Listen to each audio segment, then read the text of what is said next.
फिर election commission of Pakistan के इस फैसले की भी हम मजम्मत करते हैं जो उन्होंने पार्टी चेयरमैनशिप से हटाने का फैसला कर रहे हैं। इसलिए कि पार्टी चेयरमैनशिप से तब आप हटाते कि जब आपके पास जो एवेन्यू और लीगल हमारे जो रेमेडीज है वो मुकम्मल हो चुकी होती। आज एडमिटेडली ये मैटर हम कल सुबह इस फैसले के खिलाफ हाई कोर्ट में जाएंगे और उससे पहले भी ये फैसला सुप्रीम कोर्ट और हाई कोर्ट में ऑलरेडी जेर समाअत है। एक मिनट जी, सवाल बाद में होंगे, एक दो चीज़ें मैं ऐड कर दूं ताकि फिर एक ही दफ़ा आपसे फिर बातचीत हो जाए। बिस्मिल्लाहिर्रहमानिर्रहीम। देखें, एक सवाल ये हुआ था कि एहतजाज किस हद तक हुआ, आप दोस्तों को बताते जाएं। पहला तो अवामी रेफरेंडम शाह साहब ने बड़ी तफसील के साथ बता दिया। कल 2 जगहों पे इलेक्शन था, उस अवामी रेफरेंडम ने और वहाँ के एहतजाज ने आपको बता दिया आज अवाम किसके साथ खड़ी हुई है। इर्रेस्पेक्टिव ये फाशिस्ट हुकूमत ये चाहती थी कि इस तरह का लंदन प्लान इम्प्लीमेंट हो कि इस तरह से लेवल प्लेइंग फील्ड हो जाए कि इमरान खान जेल में हो और ये सारे बाहर खुले फिरते रहें। और इस सब कुछ के बावजूद कि हमारा वर्कर आज अजियत में मुब्तला है, आज अनडिक्लेयर्ड मार्शल लॉ है, आज हमारा मुल्क बेआइन हो चुका है, हमारे मुल्क के 2 सूबे गैर आइनी तरीके से चलाए जा रहे हैं और उसके साथ साथ GB और कश्मीर जो कि इंतहाई सेंसिटिव एरियाज़ हैं वहाँ भी गैर आइनी हुकूमतें बनाएगी लोटाक्रेसी के ज़रिए। वहाँ की अक्सरियत को अक़लियत में बदला गया और अक़लियत को इक़्तिदार दिया गया जो कि किसी तरह से अवामी नुमाइंदगी का हक़ नहीं रखते। और इस सब कुछ के बावजूद कल एक दिन में कुछ 3000 पाकिस्तान के मुख्तलिफ हिस्सों पे एहतजाज रिकॉर्ड हुए हैं और हमारे पास पूरी एविडेंस है। और पूरी दुनिया में इस वक्त जिस तरह तकलीफ़ और कर्ब में लोग मुब्तला हैं हमारे पाकिस्तानी, और जो कैफियत और जिस तरह निज़ाम इंसाफ पे एक बदनुमा दाग है ये परसों का फैसला एक मुतासिब जज हुमायूं दिलावर का, और जिसने उसी दिन लंदन भाग के जाना था और चीफ जस्टिस आमिर फारूक साहब एक दिन पहले 4 तारीख को ही एक तरफ कह रहे हैं आप इस केस का फैसला करें, दूसरी तरफ वो ये हमारा हक के दिफा और हमारे गवाहान के केसेस के ऊपर ये लिख रहे हैं कि आपका हक है कि क्यों ना आपको ये हक दिया जाए। तो वो इस हफ्ते फिक्स कर दिया।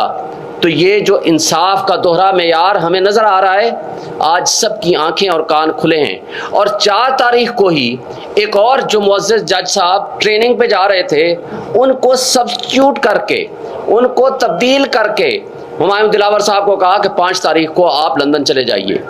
तो मुझे ये बताएं कि एक दिन में जो उन्होंने फैसला किया हमें सुने बगैर, हमारा हक के दिफा ख़त्म करके, हमारे गवाहान की फहरिस्त को नलीफाई करके, तो ये वन साइडेड और एक्स पार्टी डिसीजन कितने दिन चलेगा।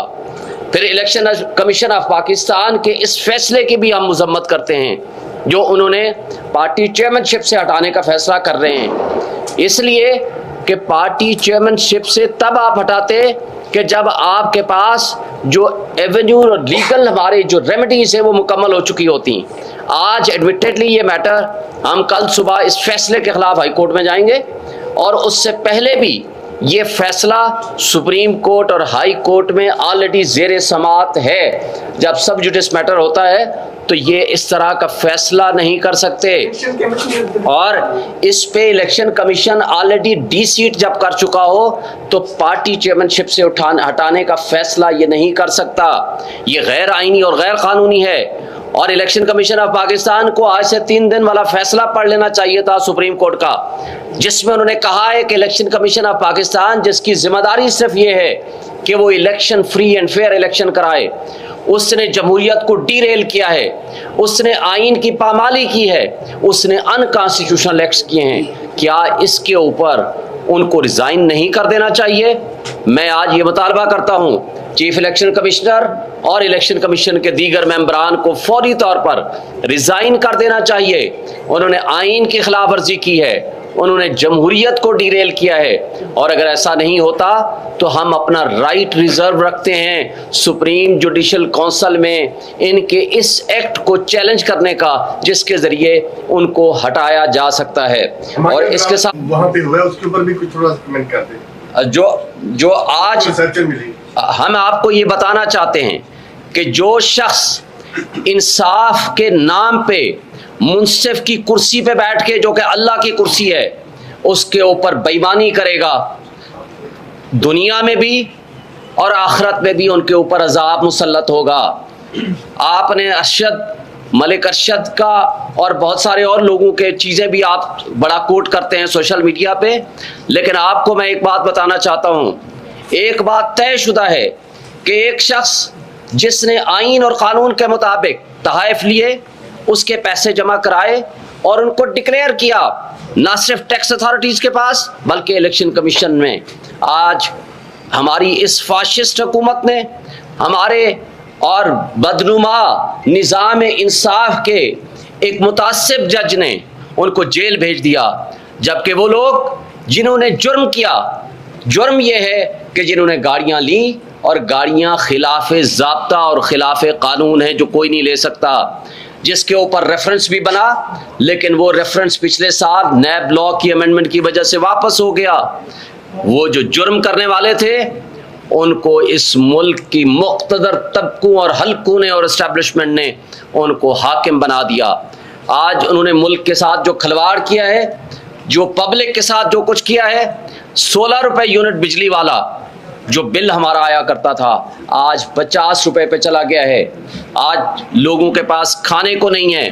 आज जिस तरह बेरोजगारी हम फेस कर रहे हैं वो सब आप जानते हैं, और जिस तरह मीडिया के ऊपर कदगन लगाई गई है, मुझे बताएं ये किसका हुक्म है? ना पैमरा का हुक्म है, ना वजीर इत्तलात कहती है हमारा हुक्म है कि आप इमरान खान का नाम नहीं ले सकते, उसकी तस्वीर नहीं चला सकते, उसकी आप ऑडियो वीडियो नहीं चला सकते। ये कैसा आज़ाद मीडिया है? हमें अफसोस से ये कहना पड़ता है कि हमारे वो दानिश्वर, हमारे वो लोग जो हुकूक इंसानी के ऊपर बड़े बड़े लेक्चर दिया करते थे, जो आइन की बालादस्ती के लिए और कानून की हुक्मरानी के लिए तहरीकें चलाया करते थे, आज वो किधर हैं?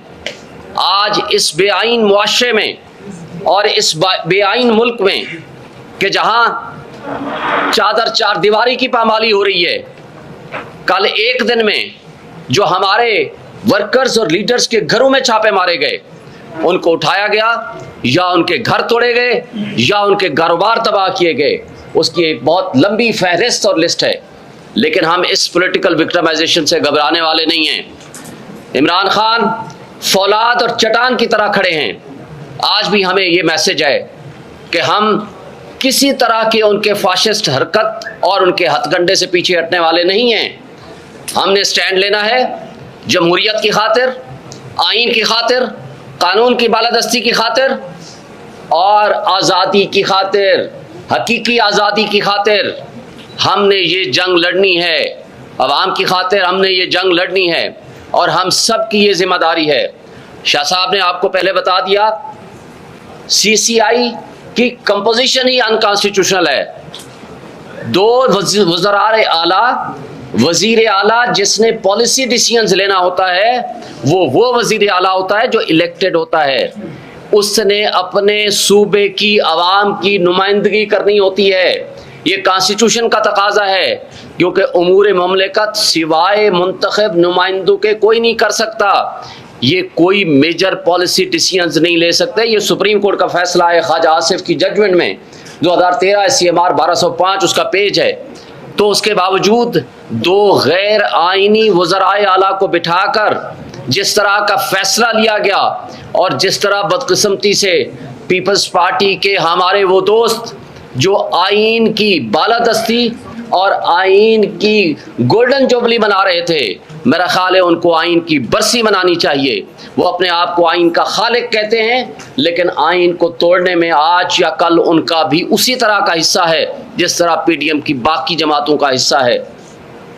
जिस अंदाज में उनकी पिछली तकरीरें उठाएं कि हम किसी सूरत इलेक्शन को डिले और डिरेल नहीं होने देंगे, लेकिन आज सिर्फ बहाना है उनका इस CCI के इलेक्शंस इसको नोटिफाई करना, और ये बहाना इसलिए है ताकि हम इलेक्शन से फरार हासिल कर सकें। उनको पता है पॉलिटिकल सतह पे वो मुकाबला नहीं कर सकते और इस वजह से ये हरकत कर रहे हैं। लेकिन मैं आपसे एक बात कहना चाहता हूँ कि आप सहाफ़ियों के ऊपर आज बहुत बड़ी जिम्मेदारी है।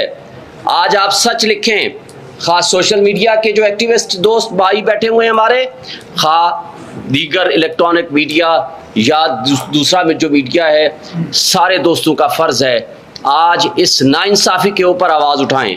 आज जो बुनियादी इंसानी हुकूक मुअत्तल हैं उस पर आवाज़ उठाएं।